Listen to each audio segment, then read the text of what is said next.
Oke, salam dan salam sejahtera, dan hari ini ya saya nak membahas sedikit berkenaan dengan untung nasibnya UMNO BN bersama dengan Pakatan Harapan DAP ya.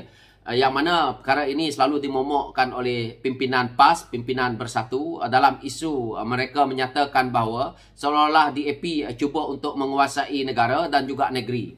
Apa yang saya lihat ya dalam perebutan kali ini ya melibatkan 6 buah negeri yang mana dipertandingkan 245 kerusi ya. Apa yang kita boleh lihat di sini ya, mengikut statistik ya, yang ada PH ya bertanding 137 kerusi, PN bertanding 168 kerusi, BN bertanding 108 kerusi. Manakala PAS bertanding ya, keseluruhan PAS bertanding sebenarnya ikut statistik yang menggunakan logo PAS saja dia bertanding 77 kursi. Yang menggunakan logo PAS ni umpamanya di Kelantan, mungkin di Terengganu dan Kedah, dan setengah negeri mereka akan gunakan logo Perikatan Nasional. Jadi di sini juga PRM ada bertanding. Muda juga ada bertanding sebanyak 19, PRM 13. Bebas ada 41. Apa yang kita boleh lihat daripada statistik yang ada di sebelah saya ini menunjukkan bahawa BN bertanding 108 ini sudah pun mencapai lebih daripada 100%. Dan PKR cuma bertanding 58 kursi, DAP cuma 49 kursi, Amanah 30. Dan kalau kita pecahkan statistik yang mereka ada ya, sebenarnya Parti Bersatu ya, Parti Bersatu hanya bertanding 77 kursi, manakala Parti PAS bertanding 132 kursi. Dan Gerakan bertanding 36 kursi. Ini adalah dalam pecahan mereka dalam Perikatan Nasional itu. So, apa yang kita boleh lihat di sini, apa untung nasibnya UMNO Barisan Nasional bersama dengan Kerajaan Madani yang ada hari ini, yaitu bergabung dengan Pakatan Harapan sebagai parti terbesar. Kita boleh lihat ya, UMNO boleh bertanding banyak kursi, yaitu 108. Bayangkan kalau UMNO bersama dengan Parti PAS, Parti Bersatu, Parti Gerakan, apakah UMNO boleh bertanding sebanyak 108 kursi? Sudah tentu jawapannya tidak. Kerana PAS juga ingin menguasai kursi-kursi di kawasan Melayu. Jadi untungnya UMNO hari ini bersama dalam kerajaan yang ada, mereka boleh bertanding sebanyak 108 kursi. Ini adalah yang terbaik untuk UMNO. Bergerak untuk kembali, pulih, kembali untuk membangunkan semula UMNO itu yang telah pun selama ini semakin merosot prestasinya. Jadi kalau UMNO bersama dengan Parti Bersatu, bersama dengan Parti PAS, saya percaya UMNO mungkin akan diberi lebih kurang 70 kursi. Ini kerana keseluruhan kursi yang mereka bertanding ya, 209. Jadi kalau 209 yang Perikatan Nasional bertanding, yang mana PAS bertanding sebanyak 132 kursi, manakala Bersatu 77 kursi, macam mana mereka nak agihkan untuk memberi kepada UMNO 108? Saya percaya mereka tidak akan bagi, kerana PAS sudah pun bertanding sebanyak 132 kursi. PAS hari ini mereka nak bergabung dengan UMNO cuma nak mengambil pengundi Melayu, yang mana mereka rasa bahawa mereka nak tendang UMNO ini pada suatu masa nanti. Tetapi mereka hari ini cuba untuk membuat sesuatu, orang kata, penipuan secara halus kepada UMNO. Kalau kita tengok kesungguhan pemimpin-pemimpin PAS untuk mereka bersama dengan pimpinan UMNO dalam membuat muafakat nasional ni, hanya untuk menipu pengundi, hanya untuk menipu orang-orang Melayu dan Islam supaya mereka ini boleh mendapat tempat dan boleh mendapat sokongan. Itu sahaja.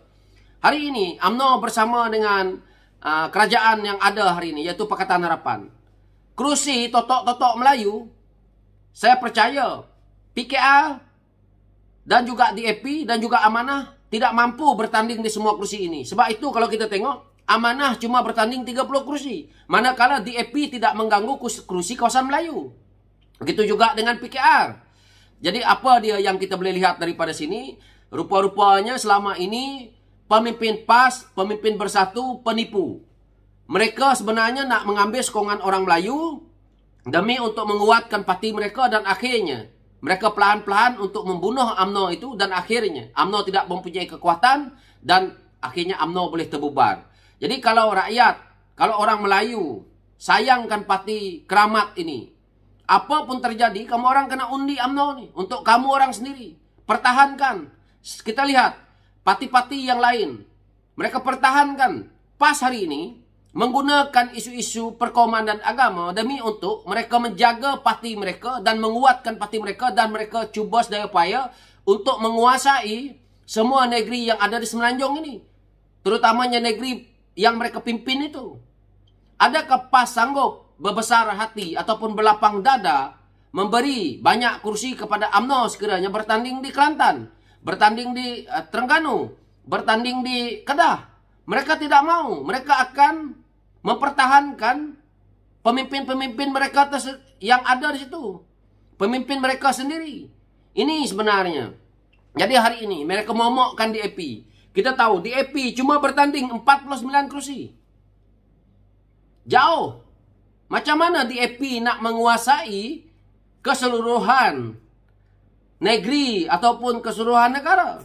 Negeri saja mereka bertanding keseluruhan 6 buah negeri cuma 49 kursi. Manakala PKR cuma 58 kursi. Amanah 32. Tetapi kerana satu gabungan yang kuat antara PKR, DAP, Amanah ni nanti, maka kita mendapat satu majoriti untuk memerintah negeri. Begitu juga kalau hari ini Barisan Nasional dah bersama dengan kita. Saya percaya kita boleh merampas bukan saja 4, tetapi 5, 6 pun kita boleh rampas kerajaan pimpinan mereka untuk kita perbaiki. Kerajaan yang mana kerajaan negeri boleh selari pendapatnya dengan kerajaan pusat dan akhirnya boleh membangunkan kepada negeri-negeri tersebut. Kalau kita boleh berjaya merampas Kelantan umpamanya, kita telah pun boleh selarikan pendapat kerajaan negeri dengan kerajaan pusat dan akhirnya yang menguntungkan orang Kelantan. Saya lihat manifesto yang mereka cuba buat di Kelantan, saya tidak nampak bahawa dia menguntungkan kepada rakyat. Malah benda yang dia sebut, contohnya mereka kata tidak nak negeri Kelantan itu negeri industri, tapi mereka nak Kelantan itu sebagai negeri jelapang. Ini adalah satu kenyataan daripada pemimpin PAS, yaitu Nik Ama, yang pada saya bolehlah saya katakan bangang. Sekarang ini kamu nak jadikan negeri Kelantan itu sebagai negeri jelapang.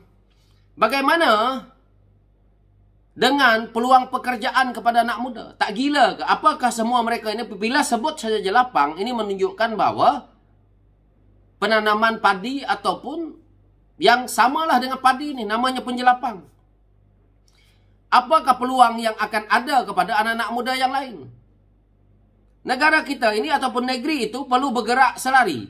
Mungkin kamu boleh buat sebahagiannya jelapang, industri, ataupun peluang-peluang yang lain untuk ekonominya bergerak. Ini adalah satu kerja gila yang disebut oleh pimpinan PAS jika mereka memimpin negeri, memimpin negara. Yang tidak masuk akal kepada minda kita hari ini sebagai rakyat. Apakah PAS mampu nak membuat satu pertanian yang seperti mana negara moden? Ini juga masih terlalu jauh. PAS nak melaksanakan negeri mereka sebagai negeri jelapang dalam waktu 3 tahun, 4 tahun boleh laksana tak? Tak boleh. Jadi berapa lama rakyat Kelantan kena tunggu PAS memerintah negeri mereka untuk mendapat satu manfaat yang lebih baik? Dah 33 tahun kawan-kawan. Ini masih tak nak berubah lagi. Jadi kita lihat apa yang mereka ucapkan selama ini dalam mereka menyerang parti DAP. Ini adalah pembohongan. Ini adalah statistik yang telah saya tunjukkan, yang mana kita tahu bahawa pembohongan besar mereka lakukan untuk mereka mempertahankan kerusi saja demi tembolok mereka sendiri. So saya tak nak ulas panjang-panjang, dan itu dulu. Sekian, terima kasih.